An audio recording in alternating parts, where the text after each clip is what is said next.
Tonight on NAIT NewsWatch. We take a deep dive into the controversial freedom of speech issue that's taking over Alberta post-secondaries. Is to be a place where different ideas can be debated and discussed. We also talked to local Edmontonians voicing concerns about the devastating earthquake in Turkey and Syria. I don't want to deprive the people of sharing. And we find out why NAIT organized an Indigenous career fair this week. Even though it's catered for First Nation Métis Inuit students, everyone's welcome. NewsWatch starts now. Good evening, everybody. Now, we see school as a sanctuary to voice our opinions. But what happens when these opinions start getting controversial? It's a great question, Nadia. The Alberta government has a new development plan that will monitor exactly how post-secondary schools protect the freedom of speech on campus. Our Shania Fausto joins us live from the hallways of NAIT with more on that story. Thanks, guys. A few days ago, the Alberta government announced they will be requiring free speech reports from post-secondary institutions, indicating their efforts in strengthening the freedom of speech of their students. Now, this can be tied to the recent incident that happened at the University of Lethbridge that is garnering a lot of attention from people right now.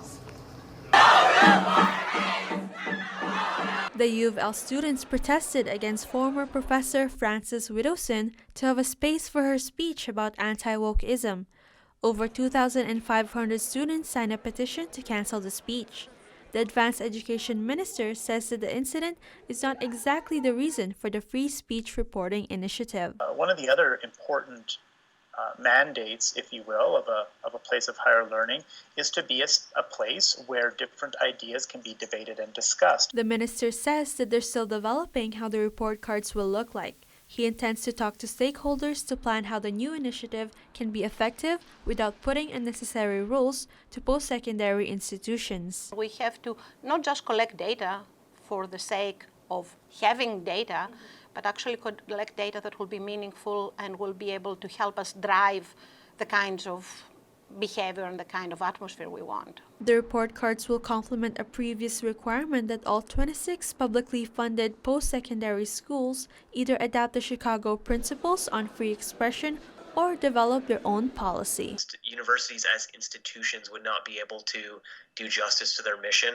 without some version of freedom of expression. Hopefully that is a very strong one. In a news release, the United Conservative Government says that it is committed to ensure that freedom is made stronger on campuses. So far, I've had great experiences. Everyone can express themselves in a safe and controlled debates or environment.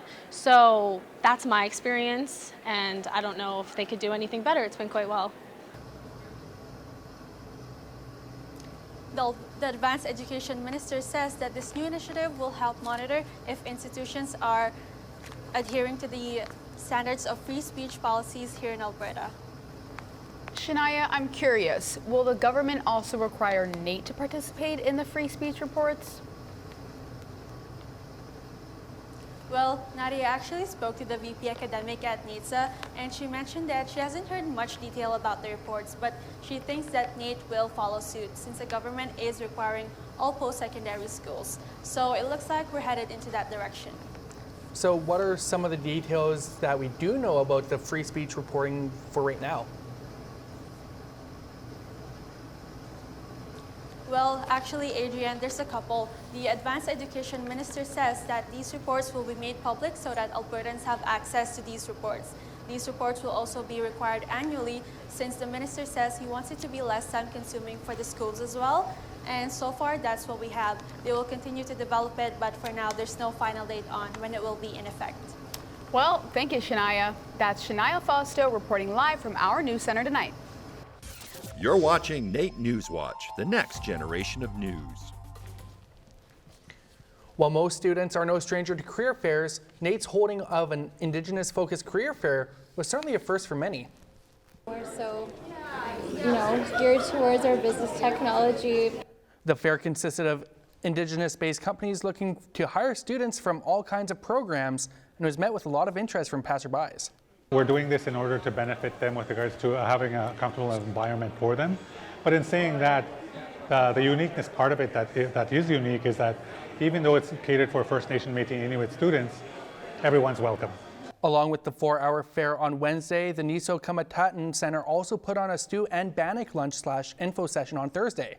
For those who missed the fair, just visit their website for more info on future events. While most Albertans get their HPV vaccine while in grade school, those who haven't have a unique opportunity to get it done where they go every single day. Fun. Okay. Yeah. All right. Thanks. This past week, NAIT partnered with AHS to host their very own HPV clinic running Monday through Thursday. They encouraged anyone under 27 to get vaccinated if they weren't already. The HPV vaccine is quite expensive if you go and pay for it out of pocket. So having this initiative that will provide free HPV vaccination for anyone who's 26 and younger is already a great help. Albeit having an abundance of space to vaccinate many students at once, the event didn't kick off like NAITSA had hoped, and the chairs remained mostly empty throughout the week. In what is the deadliest earthquake to hit Turkey and Syria since the 1999 Duja earthquake, more than 22,000 confirmed deaths have occurred and nearly 78,000 have been injured. The devastating toll on the two countries leaves the local community reeling with uncertainty about back home, unsure on how to expect or what to expect. I would also like to advise that some of the imagery that you're about to see is graphic.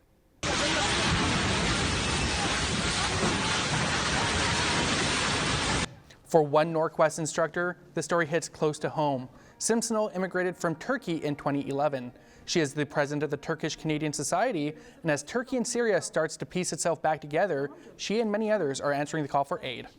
Even countries where you might not be in best of terms at a given time, they offer to help. Greeks are there, teams offered help.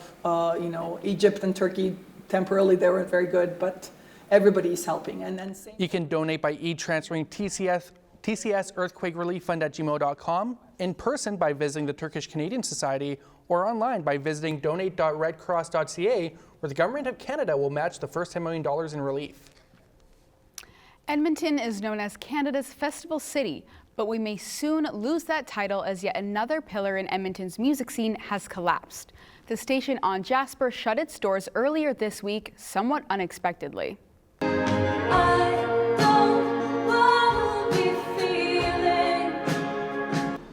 The station set up shop in 2018 and was circled on every local band's calendar as an almost necessary pit stop as bands tried to make their mark. While the medium-sized venue remained opened during the pandemic, some executives say that its closure could be due to the lack of interest, attendance, and exposure. Sad more than anything. It was a great venue. And it was very supportive of the local community and the independent artists in Edmonton, giving some of them their first opportunity to play on a big stage in front of live audiences and stuff like that. Acts have either been rescheduled around Edmonton or postponed entirely, with the Starlight Room picking up most of the dates. Coming up after the break, we'll show the answer to our first question of the week. And could our money have a new look? Stay tuned to find out. I'm Aiden Gannam, your sports host for Show 2. This week, we'll head into the gymnasium and check up on our volleyball team and how they performed after losing the championship game last year. After that, we'll check up on our basketball team and see what their keys are to success. All that and more coming up next on NAIT NewsWatch. I'm Caleb Perrault, and coming up on weather tonight, I'll tell you exactly why it's going to stay nice out for a little while. So while it may not be perfect to go skating, it is perfect to take the gloves off. All that and more coming up on weather.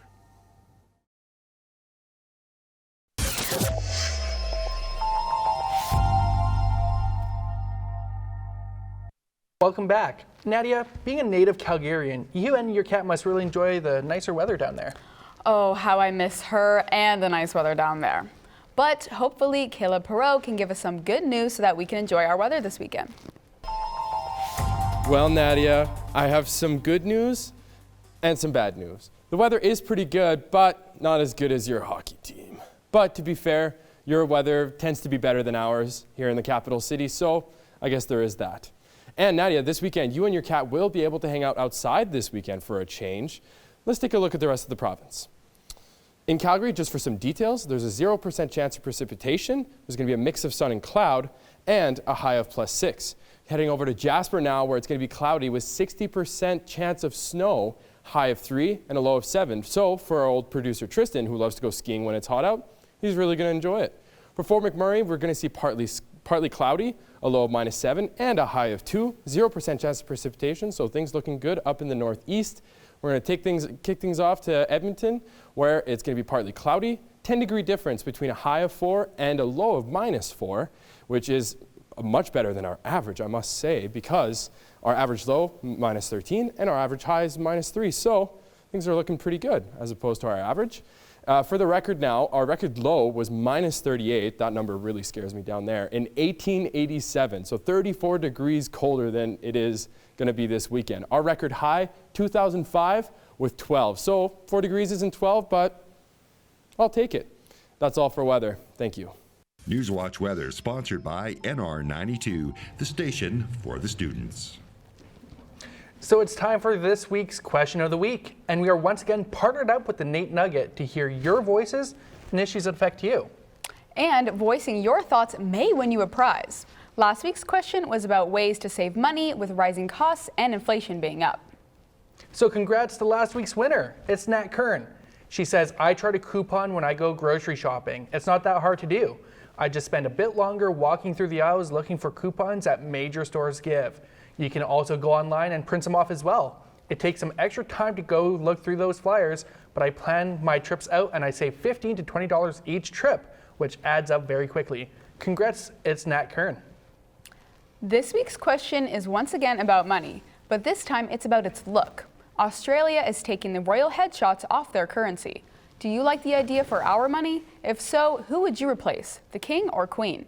You can submit your response to the NAIT Nugget's Instagram page at the NAIT Nugget by leaving a comment on the question of the week post. The Nugget will then pick a random winner for next week's show. Nadia, have you been keeping up with the OOCs at all this year?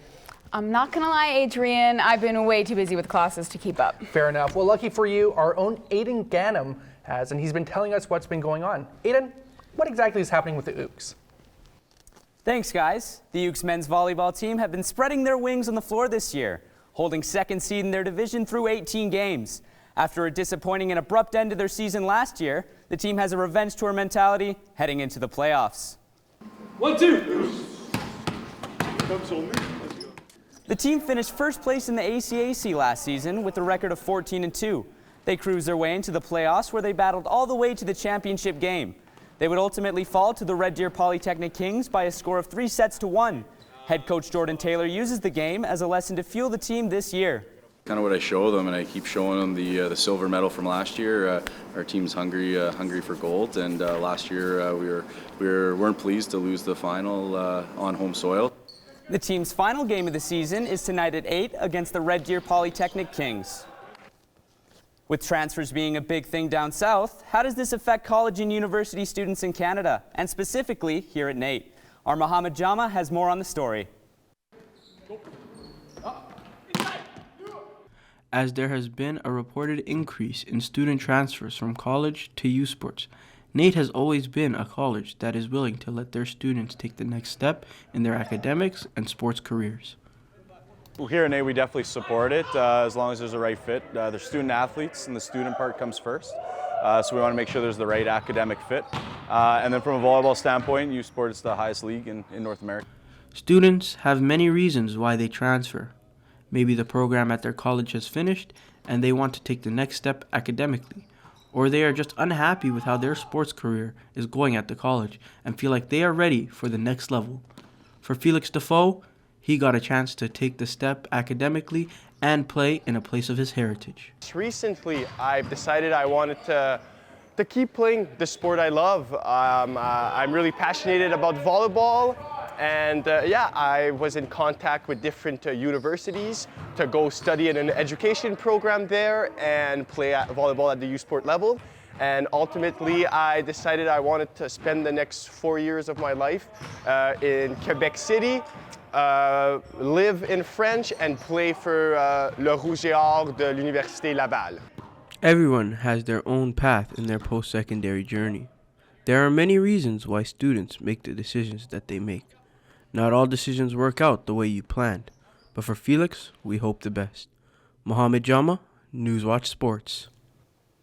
The Ukes men's basketball team have been heating up this year, securing second place in their division. They have their eyes set ahead for the playoffs, where they hope to secure their first ACAC championship since 2011. The team had a less than ideal season last year, finishing with 6 wins and 10 losses without qualifying for the playoffs. This year, they've turned it around by posting a record of 11 wins and 5 losses. Head coach Jordan Baker contributes his team's success to their strength all the way through their lineup. Yeah, I mean, I think our depth has played a big role. We had 5 or 6 returning players from last year's team, but we've bolstered almost every single position with new players. So just their ability to come in and give us a little bit more depth. The team has 4 games left in the season before heading into the playoffs. Their next game is tonight at 8 p.m. against the Red Deer Polytechnic Kings. I don't know about you guys, but that championship game for the volleyball team last year was a heartbreaker. It was, and I think, though, that loss has only made the Ukes just that much stronger. Oh, for sure. And honestly, with the team not making the playoffs last year, I feel like this year they're really going to make the season one to remember. Agreed. Thanks, Aiden. Nadia, do you have an axe to grind with someone? Not really, honestly, but I heard our own Roy Navarro loves to slay wooden targets. Coming up after the break, our Try This reporter, Roy Navarro, tries axe throwing. Hi, I'm Kira Brat. Coming up on entertainment, we'll take a look at a Ukrainian jazz band and try some sweet treats. All that and more coming up on NAIT NewsWatch Entertainment. NewsWatch music provided by Martin Mayer Productions. Welcome back. Nadia, have you ever been so stressed that you just wanted to throw something sharp just to calm yourself down? Honestly, Adrian, I have, but I try not to make it a habit. All I throw are breaks. Well, this week's Try This segment is sure to give you a better outlet as we join our own Roy Navarro as he heads down to a local axe throwing range.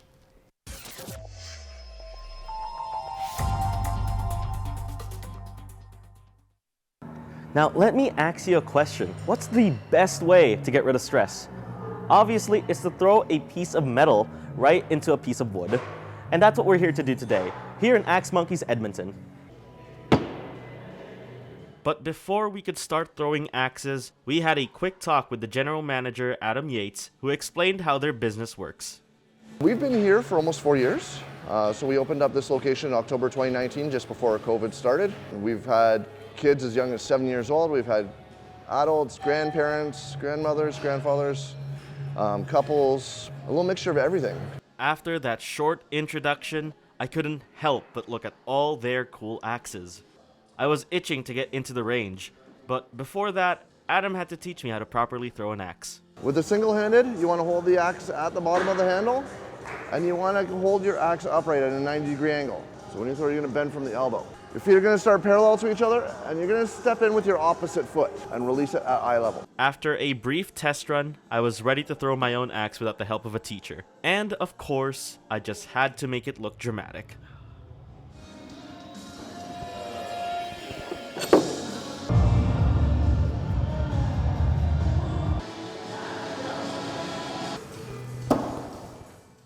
And after many throws, I began to feel confident with my skills. I guess you can call me the Axe Man. Want to try this out? Be sure to head on over to axemonkeys.com to book your time. And that's it for axe throwing. I'm Roy Navarro, NAIT NewsWatch, throwing it back to you guys in the studio. Well, Adrian, would you say that you have somewhat of a sweet tooth? Absolutely. I mean, who doesn't love sweets? Well, I hear that there's something happening sweet in Edmonton in entertainment this month. Our Kiara Broad joins us live from the studio to tell us more about some sweets and some treats.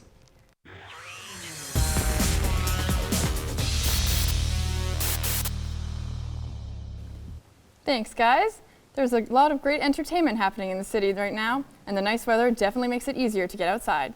If you like sweets, then I've got an event for you. The annual Sweet Treats and Latte Festival has returned to Old Strathcona.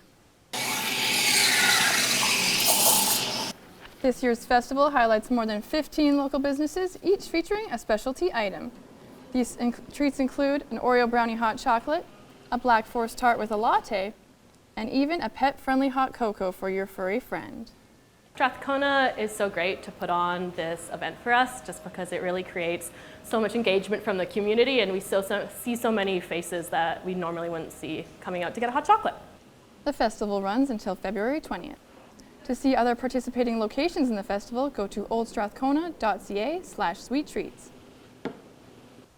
A Ukrainian band visited Canada this past week to perform their new self-titled album for the first time at a local Edmonton jazz club. Kinva, a Ukrainian folk jazz band, debuted their album last week at the Yardbird Jazz Suite. The band also gave a master class at MacEwan University to share their music and raise money for their friends working on the front lines of the war. Yardbird Suite's pretty honored to host this group. Their first visit to Canada. They've been displaced by war, and it's important for us to show support to Ukrainian cultural exports in this time of war. The band returned to Poland this week, where they've settled after fleeing Ukraine. However, you can still listen to their music on most streaming services. Though you may never get to leave this atmosphere, you can take a spin around the Earth's surface at the Matart Conservatory. A three-dimensional replica of our Earth named Gaia is displayed at the Matart Conservatory. It was developed from NASA imagery and is 1.8 million times smaller than the Earth. We wanted to start it off with a bang, and we thought, you know, Edmonton winters are dark, they're cold, but the Matart is warm, and we have plants, and it's tropical in here, and so why not provide some light for Edmonton and just a really neat way to escape and to look at other parts of the Earth and to feel inspired. You can visit Gaia until February 26th. It will also be making stops in the UK, Germany, Australia, and Italy. What's your guys' favorite treat? Me personally, I'm a strawberry shortcake kind of gal. Strawberry shortcake is great, but for myself, hard-pressed to find something better than ice cream. But really, I'm down for anything. Same. Fair enough. Well, thank you so much, Kira. Thank you. That was Kira Brott with entertainment. Well, Nadia, I think you're going to have to check out one of those Ooks basketball games. And I'm itching to get down to Old Strathcona to check out some treats. No kidding. Thank you all so much for tuning in tonight. That's all we have for you. And be sure to catch us next week for more NAIT NewsWatch. Good night, everybody.